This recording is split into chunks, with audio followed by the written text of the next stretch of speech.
Tranquilidade, eu sou o Rodrigo Viana e esse é o ICL Urgente, sempre com as principais notícias do Brasil e do mundo, às 5 horas da tarde, sempre às 5 horas da tarde. E sempre com a gente, a Laura Couto, lá na nossa redação. Boa tarde, Laura. Boa tarde, Rodrigo. Boa tarde para todo mundo que está nos assistindo.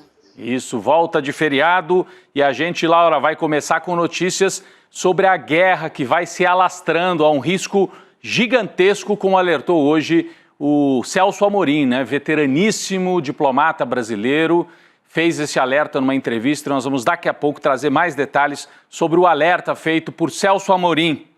Bem, o Irã atacou hoje a maior base norte-americana no Oriente Médio. 6 mísseis foram lançados contra a base. Esse ataque, por sua vez, é uma resposta aos bombardeios dos Estados Unidos contra instalações nucleares no Irã. Os Estados Unidos atacaram instalações nucleares do Irã neste fim de semana. A gente tem aqui o mapa. A principal instalação é esta que está aqui em Fordov. É uma instalação que fica debaixo de uma montanha, uma instalação subterrânea. Os israelenses não conseguiam atingir com as suas bombas e os Estados Unidos teriam lançado aquelas super bombas capazes de atingir alvos subterrâneos. Não há informação sobre o grau de destruição, né, que atingiu esta base nuclear dos iranianos. E hoje, como resposta, o governo de Teherã atacou a base de Al-Udeid, que fica no Catar e é a maior instalação norte-americana no Oriente Médio, abrigando mais de 10 mil soldados. Então, atenção, no fim de semana os Estados Unidos atacam o Irã e hoje, segunda-feira, o Irã devolve com um ataque na principal base, como já era esperado, inclusive, na principal base militar norte-americana no Oriente Médio. Devido a esse ataque iraniano, o espaço aéreo do Catar e dos Emirados Árabes Unidos foi fechado. O Departamento de Defesa dos Estados Unidos confirmou que a sua base foi alvo de mísseis balísticos de curto e médio alcance. Até o momento não há relatos de vítimas entre as forças norte-americanas. De acordo com o comunicado, os Estados Unidos monitoram a situação de perto, é claro, né? Isso não precisa dizer. E devem divulgar novas informações a qualquer momento. Enquanto isso, Israel não recua nos ataques contra o Irã. Então, o Irã agora é alvo dos dois, de Israel e dos Estados Unidos. A Laura Couto tem mais informações sobre isso. Laura. Pois é, Rodrigo, o ministro da Defesa israelense, Israel Katz, disse hoje em uma publicação no X que o exército israelense está atacando com força sem precedentes vários símbolos do regime iraniano. Eu trouxe aqui o que ele disse no X, ele disse o seguinte: as forças israelenses estão atacando alvos no coração de Teherã, incluindo uma prisão especial para presos políticos e opositores do regime. O relógio da destruição de Israel na Praça Palestina, a sede da segurança interna da Guarda Revolucionária, entre outros alvos. Para cada tiro disparado na retaguarda israelense, o ditador iraniano será punido e os ataques continuarão com força total, Rodrigo. Aí é a fala grandiloquente desse ministro israelense, Laura, que é o mesmo que atacou o Brasil, viu, no começo da guerra, quando o presidente Lula denunciou a agressão israelense contra a população civil palestina. Ele fez ataques diretos ao Brasil. E agora com essa fala típica de regimes ditatoriais, inclusive o Israel Katz, né, dizendo que Israel está atacando alvos que são símbolos do regime iraniano, né? A Laura trouxe aí, inclusive, algo que muita gente não entendeu. Eles atacaram uma prisão, Israel diz que atacou uma prisão onde estariam presos políticos. Bom, opositores do regime iraniano. Mataram todo mundo, os opositores, é isso? Ficou essa dúvida, assim, qual o objetivo de atacar uma prisão onde estão opositores, se na verdade o objetivo de Israel é trocar o regime, né? Destruir o regime, o governo atual iraniano. A gente preparou um mapa aqui da região, é sempre bom a gente ter aqui a visão total da região, né? Israel, né? Sempre lembrando que entre Israel e Irã não há fronteira, há outros países aí no meio do caminho, e isso mostra, esse mapa aqui, se você estiver só nos escutando, vale a pena olhar um pouco agora para a tela, mostra o que o conflito pode causar se ele se espalhar para outros países, como já começou a acontecer. O Irã fez ataques a uma base no Catar hoje, então você já espalha o conflito. Então você tem aqui no meio do caminho Arábia Saudita, Iraque, Kuwait, Síria, Jordânia. No caso do Iraque, Arábia Saudita e Kuwait, fortes produtores de petróleo. Então pode haver uma crise generalizada do petróleo. E por que eu estou falando disso, mostrando esse mapa? Porque, em resposta aos ataques dos Estados Unidos, o Conselho Supremo de Segurança Nacional do Irã deve tomar a qualquer momento a decisão final sobre o fechamento do Estreito de Hormuz. Daqui a pouco eu vou mostrar no mapa o que é o Estreito de Hormuz.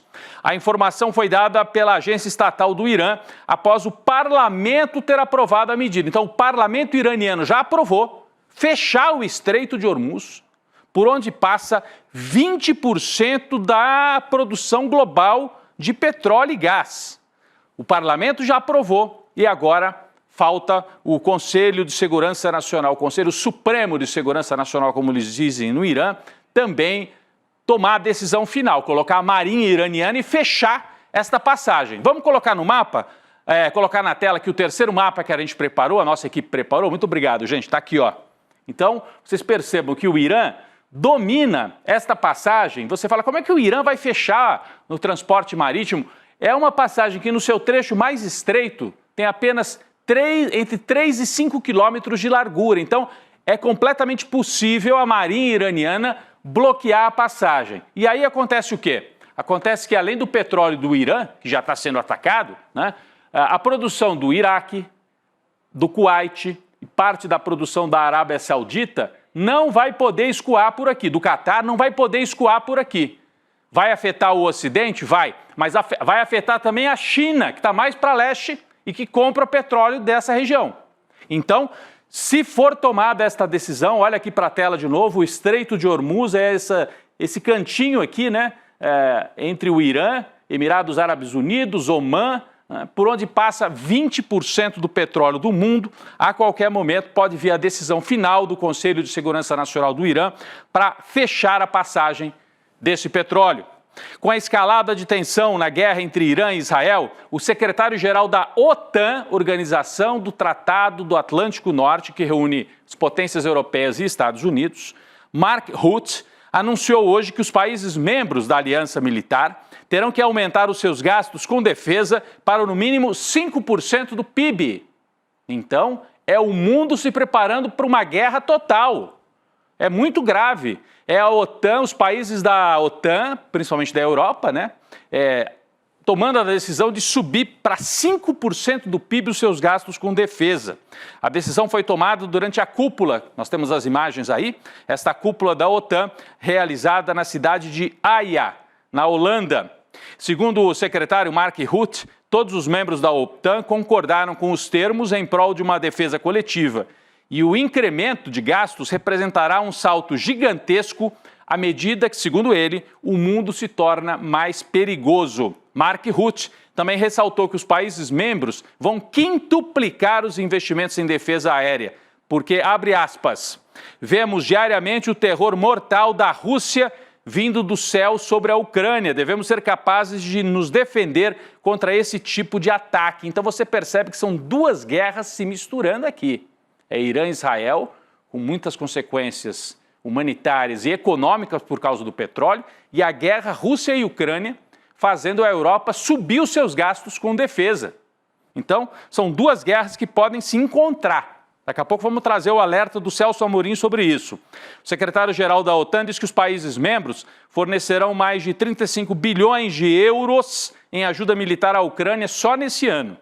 Para Mark Rutte, a entrada da Ucrânia na OTAN é um processo irreversível, portanto ele está desafiando mais uma vez a Rússia. A Rússia considera inaceitável a Ucrânia entrar na OTAN. E a OTAN está dizendo, é irreversível que a Ucrânia entre. Então, gente, nós estamos num ponto de ruptura realmente entre Ocidente e o bloco Rússia-China, uma ruptura que pode ter consequências dramáticas para o mundo inteiro, né? Vamos falar de Putin, Vladimir Putin, estamos falando da Rússia, né? O presidente da Rússia, Vladimir Putin, se reuniu hoje com o ministro das Relações Exteriores do Irã, Abbas Araghchi. A informação foi confirmada pelo Kremlin. Laura Couto tem mais informações sobre esse encontro Irã e Rússia. Laura. Rodrigo, Putin condenou os ataques dos Estados Unidos às instalações nucleares iranianas nesse encontro com o chanceler do Irã, o Abbas Araghchi. O presidente russo, ele classificou o ataque como um ato de agressão absolutamente sem justificativa. Durante essa reunião, o Putin disse que a Rússia está se esforçando para ajudar o povo iraniano e acrescentou que os países têm uma relação de longa data, amigável e confiável. Na quarta passada, o Putin conversou por telefone com o presidente dos Emirados Árabes Unidos, o Mohammed bin Zayed, para discutir possíveis ofensivas entre Israel e Irã. Segundo o Kremlin, ambas as partes expressaram profunda preocupação com a contínua intensificação do conflito. Rodrigo. Muito bem, Laura, você trouxe aí então o encontro de Putin com o representante iraniano num momento dramático para o Irã. Você tem a guerra Irã-Israel, e aí Israel se apoia na potência da América do Norte, nos Estados Unidos, e o Irã está buscando equilibrar esse jogo, tentando se apoiar na Rússia. Enviou o seu principal diplomata, o seu ministro, para conversar com Putin. O Putin condenou os ataques dos Estados Unidos, mas não dá nenhum sinal de que a Rússia vai entrar militarmente no conflito. A Rússia já tem a guerra com a Ucrânia. Dificilmente vai embarcar num segundo conflito bélico agora ao lado do Irã, mas é uma situação de muito tensionamento. Outro ator que aparece aqui, nós vamos trazer para você, o líder norte-coreano Kim Jong-un, declarou apoio irrestrito ao Irã, afirmando que Teherã não está sozinho e colocando as Forças Armadas da Coreia do Norte no estado de alerta máximo. A declaração foi feita durante uma reunião com altos comandantes militares em Pyongyang, a capital norte-coreana. Kim classificou os recentes bombardeios ao Irã como, abre aspas, atos de agressão contra a paz e prometeu uma resposta severa a qualquer país que, segundo ele, ameace a soberania iraniana, lembrando que a Coreia do Norte forneceu soldados à Rússia para atuar na guerra contra a Ucrânia. Então tem um eixo aí muito delimitado. Rússia, Coreia do Norte, o Irã tenta fazer com que esse eixo participe e o apoie nesse confronto que já envolve Estados Unidos e Israel. A manifestação da Coreia do Norte eleva ainda mais a atenção internacional e evidencia o fortalecimento desse eixo pró-Irã. Teve manifestação também por parte do Brasil, mas daí é uma manifestação mais comedida, de análise, de preocupação, e era isso que eu queria dividir aqui com vocês. O assessor internacional do presidente Lula, Celso Amorim, um dos diplomatas mais experientes do mundo, com interlocução dos dois lados, né, no meio desta tensão. Ele disse hoje numa entrevista à CNN que vê o risco de ocorrer uma guerra mundial caso o conflito no Oriente Médio e a guerra entre Rússia e Ucrânia se comuniquem, é o que eu estava falando aqui, e há sinais de que elas podem virar uma coisa só. Vamos ler aqui o resumo do que disse Celso Amorim, talvez a principal frase dele nessa entrevista. Estamos vivendo um momento perigoso pelas partes envolvidas e perigoso para o mundo, porque há duas guerras com potencial de se alastrarem. Se essas duas guerras se comunicarem, teremos praticamente uma guerra mundial. Não digo uma guerra total, mas uma guerra com grande radiação negativa, com reflexos na economia e no preço do petróleo. E depois o Celso Amorim fez uma avaliação com base na experiência dele. É o segundo quadro que nós estamos vivendo aqui, que nós temos aqui, que é a frase dele falando sobre a experiência dele, né? Que o contexto atual, no entendimento dele, é o momento mais perigoso que o mundo já viveu, né? Estamos vivendo num momento perigoso, mais perigoso até, disse ele nesta fala, do que aquele momento da crise dos mísseis. Vocês se lembram lá no século passado, quando a União Soviética colocou mísseis em Cuba que poderiam atingir os Estados Unidos. Aquela foi a crise dos mísseis na Guerra Fria. O Celso Amorim diz que em quase 60 anos de atividade diplomática, esse para ele é o momento mais perigoso que ele já viveu, que ele já vivenciou, desde a crise dos mísseis, que foi um momento em que a Guerra Fria podia ter virado uma guerra efetiva. Tem 83 anos, 63 deles ligados à diplomacia, nunca vivi um momento tão perigoso. Mesmo na crise dos mísseis, havia pessoas que se comunicavam. A União Soviética tentou um lance atrevido, mas voltou atrás. Agora são muitos atores e muito incontroláveis, disse o Celso Amorim nesse alerta. Quem também lançou um alerta, Laura Couto, foi o Papa Católico. Diga lá, Laura. O Papa Leão XIV incentivou os membros da comunidade internacional a colocarem fim às guerras, em meio a essa escalada do conflito entre Irã e Israel. No fim da oração semanal de Angelus, no Vaticano, o pontífice pediu paz. Eu trouxe aqui um trecho da fala dele. Ele disse: a humanidade clama e clama pela paz diante das notícias alarmantes do Oriente Médio. Cada membro da comunidade internacional tem a responsabilidade moral de pôr fim à tragédia da guerra antes que ela se torne um abismo irreparável. Rodrigo. Aí a fala do Papa fazendo esse alerta. Bom, quem tem um pouco de responsabilidade está repetindo este alerta. A gente falava das duas guerras que podem se comunicar. Outra guerra que teve ações importantes foi a guerra Rússia contra a Ucrânia, Ao menos 5 pessoas morreram e dezenas ficaram feridas num ataque massivo de drones da Rússia contra Kiev, a capital ucraniana. Várias cidades ucranianas são alvos de ataque russo todas as noites, no momento em que as negociações de cessar-fogo estão num impasse. E olha, o Trump tinha dito: eu entro no poder e acabo com as guerras rapidinho. A guerra Rússia-Ucrânia eu acabo num mês. Em vez de acabar, a guerra está se aprofundando e pode se comunicar com esta outra guerra gravíssima na qual os Estados Unidos agora estão diretamente envolvidos. Putin fez ameaças, disse que pode tomar novos territórios ucranianos, afirmou que os povos russo e ucraniano são um só, dando a entender que a Ucrânia não terá a sua soberania totalmente respeitada. A Rússia quer que 20% do território ucraniano fique com ela. A Rússia já está tomado, O leste ucraniano já está tomado pelas tropas russas. A qualquer momento trazemos mais atualização sobre essas duas guerras que podem se comunicar e virar um conflito só, no entendimento e na definição de Celso Amorim. Vamos para as notícias do Brasil. A Comissão de Constituição e Justiça da Câmara abriu nesta segunda-feira o prazo para que a deputada Carla Zambelli, do PL, se defenda no processo que pode levar à perda do mandato dela. Está com prisão decretada, está escondida na Itália e deve perder o mandato a qualquer momento. A deputada tem 5 sessões deliberativas no plenário para apresentar sua defesa e indicar eventuais provas.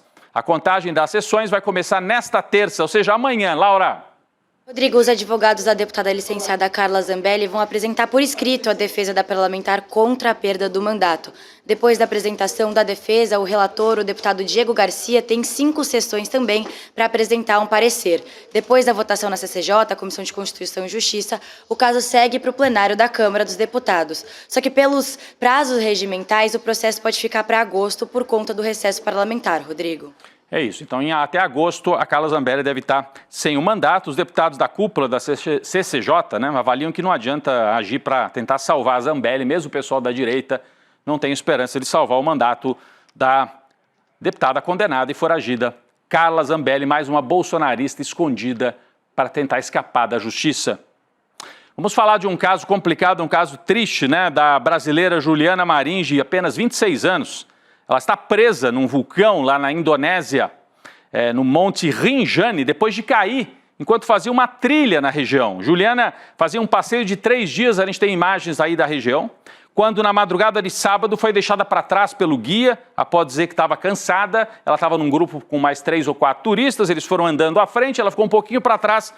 Quando foram se dar conta, a jovem já tinha escorregado e caído numa área de difícil acesso, a mais de 500 metros de profundidade na encosta do vulcão. A gente tem imagens aí, olha só, ela ali imóvel, é um local de difícil acesso, foram imagens feitas por drone, então não é que as pessoas estão ali pertinho vendo, não. Um drone se deslocou e conseguiu ver que ela está ali, mas as equipes de resgate não conseguem acessar esse lugar. A última tentativa aconteceu hoje à tarde, mas foi interrompida por conta do mau tempo. O governo brasileiro informou que está colaborando no resgate. Funcionários da embaixada chegaram ao local, da embaixada brasileira na Indonésia, chegaram ao local para acompanhar pessoalmente o resgate. Está aí a brasileira, a gente deseja sorte, tomara que as equipes consigam, que o tempo melhore e consigam resgatar a brasileira que está lá nesse local, um vulcão. Está presa ali numa encosta de um vulcão lá na Indonésia. Bem, vamos voltar aqui à política brasileira, e a política misturada com polícia, A defesa de Marcelo Câmara, militar, ex-assessor de Bolsonaro, recorreu nesta segunda-feira da decisão do ministro Alexandre de Moraes, que determinou a prisão preventiva a prisão preventiva dele. Câmara foi preso na quarta-feira, na véspera do feriado, em Sobradinho, no Distrito Federal, depois de uma ordem de Alexandre de Moraes. Na petição enviada ao STF, a defesa nega qualquer violação, sustenta que não há elementos concretos que justifiquem a prisão preventiva. É mais um bolsonarista que frequentava o Palácio e que tentou ajudar no golpe de Estado, segundo a Polícia Federal. Tá em cana também o Braga Neto, aquele outro general, Mário Fernandes, vários militares presos preventivamente, antes mesmo de terminar o julgamento lá no STF. E falando em trama golpista e julgamento, amanhã, hein? Amanhã estão marcadas as acariações do processo que analisa a tentativa de golpe. Laura Couto conta mais detalhes pra gente, Laura. Rodrigo, a primeira cariação vai ser entre o Mauro Cid e o general Braga Neto e está marcada para as 10 da manhã. Os advogados do Braga Neto querem tratar do que eles consideram divergências entre as declarações do general e do Cid durante o interrogatório, principalmente naquele caso do dinheiro dentro da caixa de vinho. Em seguida, às 11, vai ter a acariação entre o réu Anderson Torres, que é ex-ministro da Justiça, e a testemunha, o general Freire Gomes, que é o ex-comandante do Exército.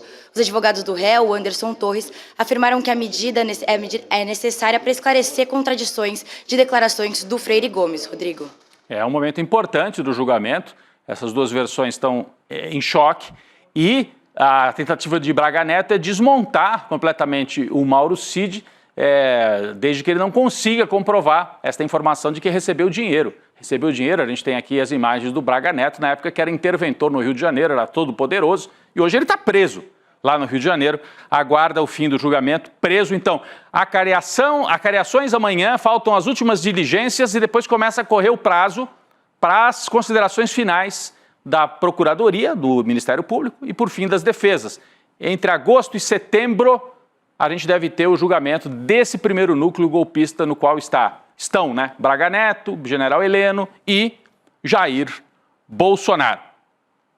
Pessoal, prepare o bolso, hein?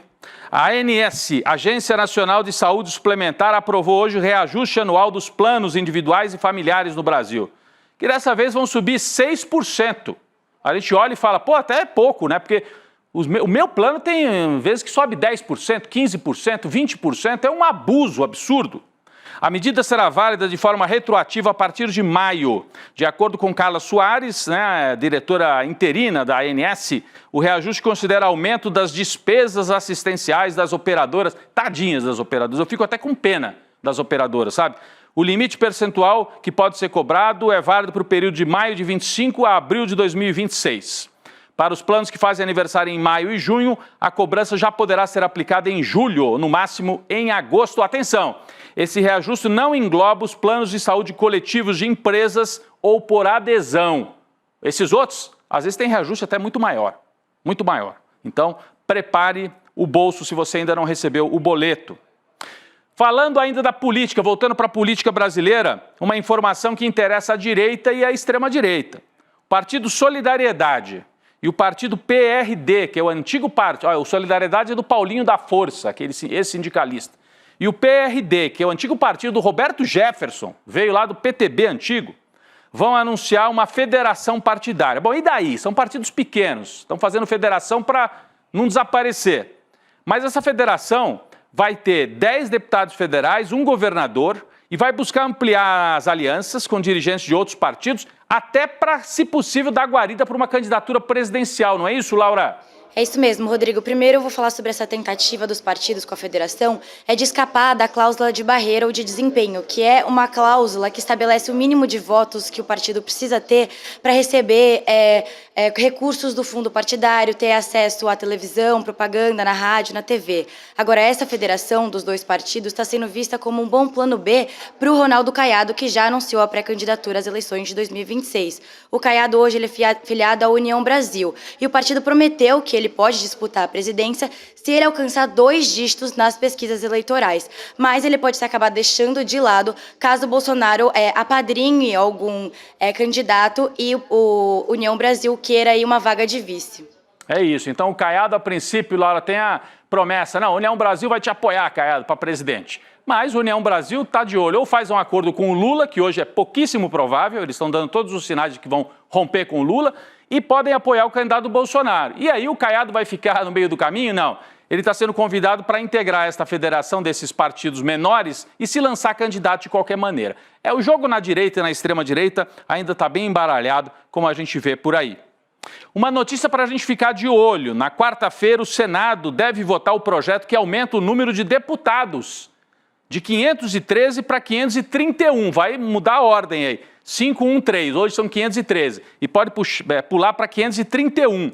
O projeto já foi aprovado na Câmara no começo de junho, com 270 votos a favor. O Senado está correndo com a votação porque em uma semana termina o prazo dado pelo STF para que o Congresso estabeleça essa nova distribuição. Se o Congresso não fizer, o Supremo faz. Sabe como é que é? Quando o Congresso senta em cima de umas histórias e não resolve, o Supremo vai lá e toma a decisão. Vamos conferir, porque várias bancadas vão aumentar, vários estados vão ter aumento de bancada pela questão da proporcionalidade da população, né? A gente tem aqui um quadro, uma arte para mostrar aqui o aumento dos deputados. Eu tinha previsto aqui. Ah, tá aqui, olha. Então, por exemplo, o estado do Amazonas pode subir de 8 para 10 deputados. O Ceará, de 22 para 23, aumenta só um, né? Goiás também subiria 1, Minas Gerais também aumentaria 1, Mato Grosso de 8 para 10. O Pará é que vai ter o maior aumento, hein? De 17 para 21 deputados. Paraná, Rio Grande do Sul e Santa Catarina também teriam aumentos nas suas bancadas, está aqui no mapa. Esses seriam os estados em que haveria aumento da bancada por uma questão de proporcionalidade da população. Pessoal, eu estava falando aqui para prestar atenção, né, na questão do aumento dos planos de saúde, questão do bolso aí do brasileiro. Tem uma medida que está sendo tomada fora do Brasil, mas pode afetar muitas famílias aqui no Brasil. A lei proposta por Donald Trump para promover uma mudança no sistema tributário e fiscal dos Estados Unidos pode atingir imigrantes brasileiros, gente que mora lá. O projeto de lei que já passou pela Câmara, lá em Washington, e que agora está no Senado, esse projeto prevê a aplicação de um imposto de 3,5% sobre o envio de dinheiro de estrangeiros que trabalham lá nos Estados Unidos. É fonte de renda importante para muitas famílias no Brasil e em toda a América Latina, né? O presidente deu um prazo até 4 de julho para que os senadores cheguem a um entendimento para colocar esse projeto em votação. Vale lembrar que as remessas de trabalhadores latino-americanos que mandam dinheiro de volta aqui para o Brasil, para o México, para Honduras, Guatemala, é importantíssimo, né? Representa 2,5% do PIB em vários países do continente. Então, é algo também para a gente ficar de olho e pode afetar a economia. Não sei se no Brasil tem se é tão importante, se impacta tanto assim no PIB brasileiro, mas em outros países, especialmente da América Central, vai ter impacto. Se tiver que pagar imposto, menos dinheiro vai ser mandado e vai ter impacto nas economias. Vou trazer aqui uma atualização rapidinho sobre o clima. Subiu para 4 o número de mortes causadas pela chuva no Rio Grande do Sul. De novo, hein? De novo. Os dados são da Defesa Civil do Estado. Até agora, 132 municípios foram afetados. A gente tem as imagens de Porto Alegre. 6.200 pessoas estão desalojadas de suas casas e pelo menos 1.000 pessoas estão desabrigadas, ou seja, não tem para onde voltar, perderam definitivamente as casas. É uma situação que pode se agravar ainda mais nos próximos dias. 2 massas de ar polar vão chegar ao Brasil, trazendo uma intensa onda de frio ao sul do Brasil. E também esta frente deve chegar ao sudeste e ao centro-oeste. Então chuva no Rio Grande do Sul e frio intenso no sul e no sudeste. Para se ter uma ideia, capital paulista pode ter o frio mais intenso dos últimos 9 anos, com mínima de 4 graus a partir de terça-feira, ou seja, a partir de amanhã. Tirem os cobertores de dentro do armário, é o recado que a gente deixa. A onda de frio chegando ao sudeste e, infelizmente, tragédia lá no sul com as chuvas. Pessoal, queria deixar um recado aqui importantíssimo para vocês. Vem aí uma nova edição de um dos maiores sucessos da história do ICL. Eu falei bastante, prepare o bolso, né? Como é que faz? Está subindo o plano de saúde e tal. O Eduardo Moreira ensina você como investir. Se você conseguiu guardar um pouquinho do dinheiro, como é que você pode investir? E se você não guardou ainda, planejar para o futuro. Como é que você pode fazer para ter algum tipo de poupança própria para o seu futuro? É a primeira aula que qualquer pessoa precisa ver antes de investir. Você aprende de uma vez por todas como funciona o mercado financeiro, os erros mais comuns que muita gente comete. Como é que eu faço para participar dessa aula? Digita iclurgente.com.br, iclurgente.com.br e a turma do ICL te avisa. 29 de junho, no domingo, às 8 da noite, o pessoal te manda uma mensagem, ó, é hoje, o Eduardo Moreira vai dar aula hoje. Sabe aquela hora no domingo que você já não tem muito interesse? Por que eu faço agora? Faz a aula e planeja o seu futuro.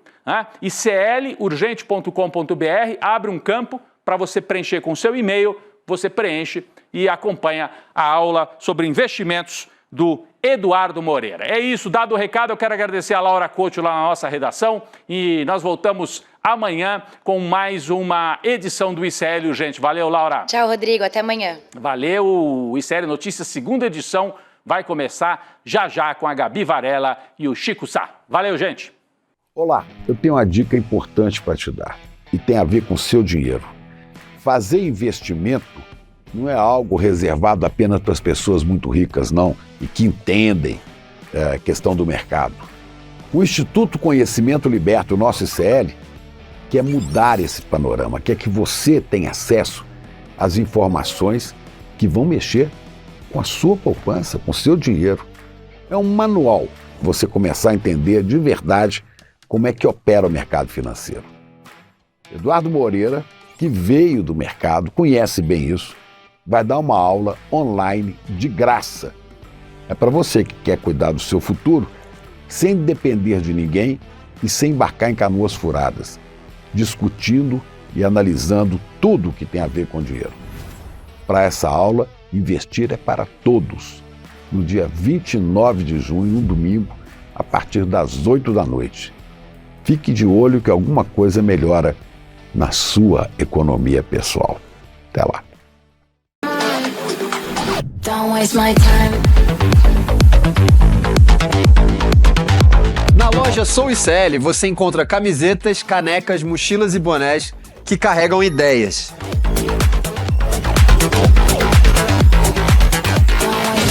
Produtos com propósito para quem acredita em justiça, consciência e transformação. Vista, use, leve a luta com você. Acesse souicl.com.br e escolha o que representa você. ICL, souicl.com.br, tá tudo lá.